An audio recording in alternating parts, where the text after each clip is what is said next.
Une émission parrainée par MGI, constructeur français de presse numérique et de solutions de finition.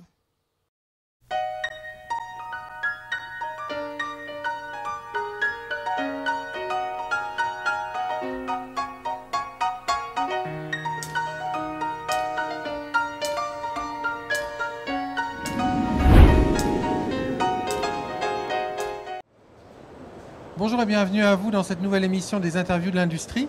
Je reçois aujourd'hui Vincent Combe de la société Konica Minolta Sensing, une société peu connue dans le milieu de l'emballage et des industries graphiques et qui est pourtant très ambitieuse dans ce secteur. Vincent Combe nous expliquera la stratégie de cette société. Vincent, bonjour. Bonjour. Alors, Konica Minolta, tout le monde connaît les industries graphiques, les presses numériques, les matériels bureautiques. On vous connaît moins dans la gestion de la couleur et pourtant c'est ce que vous représentez au travers de la société Konica Minolta Sensing. Pouvez-vous nous présenter tout d'abord la société? Oui, effectivement. Donc déjà, merci de me donner l'opportunité de m'adresser aux fidèles lecteurs et consultants de la société Graphiline. Konica Minolta Sensing, c'est une entité du groupe Konica Minolta.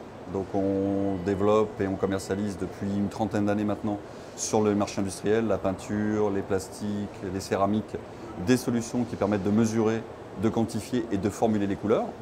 Et le marché du digital évoluant, Konica Minolta, fabricant des têtes d'impression, qui équipe de plus en plus de fabricants de presse, donc depuis 2 ans, se lance et donc souhaite mettre à disposition des gens du packaging son savoir-faire accumulé depuis une trentaine d'années maintenant, au travers de spectro, densitomètres et logiciels de formulation. Donc c'est un nouveau marché pour vous? C'est un nouveau marché pour nous. Ce n'est pas un nouveau marché en tant que tel parce que la gestion de la couleur, ça fait partie intégrante de notre clientèle et des gens qui ont à traiter du packaging. Mais on souhaite se positionner comme un nouvel acteur dans le domaine avec des ambitions de devenir un acteur incontournable dans les années à venir. Ça, c'est tout le challenge que je me suis fixé. Avec quels avantages comparatifs sur le marché? Alors on a lancé de nouvelles technologies, donc on a des spectros polyvalents qui intègrent de nouvelles fonctionnalités qui ne sont pas encore intégrées dans la norme, notamment une source d'éclairage ultraviolette qui va permettre de pouvoir quantifier les quantités de fluor qu'on va pouvoir trouver dans le papier. Alors ça touche effectivement tout ce qui va être carton, papier, un peu moins le plastique bien sûr, il n'y a pas de fluor.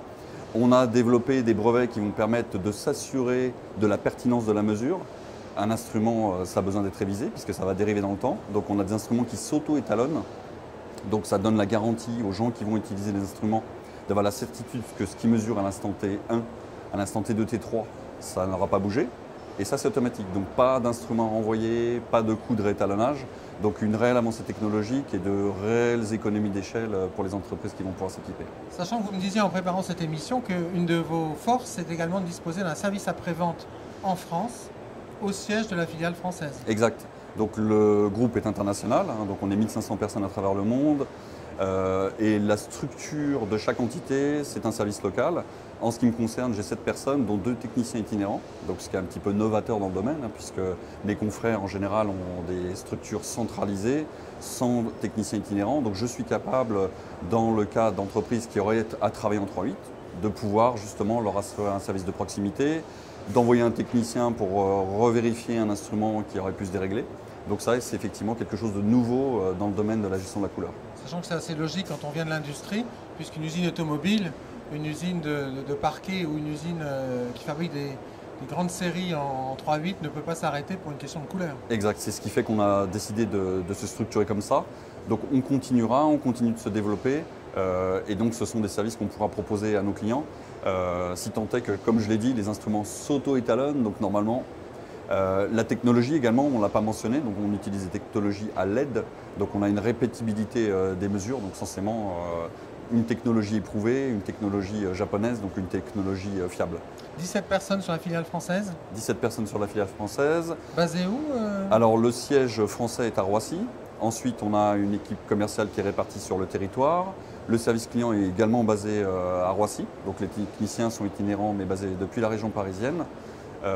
Et puis donc une volonté de croissance puisque cette structure elle intègre principalement des équipes industrielles, donc composées d'ingénieurs diplômés, donc pas des ingénieurs on va dire, de nom, mais vraiment ayant fait les études, donc très compétents, qui assurent à la fois la vente, l'installation, la formation.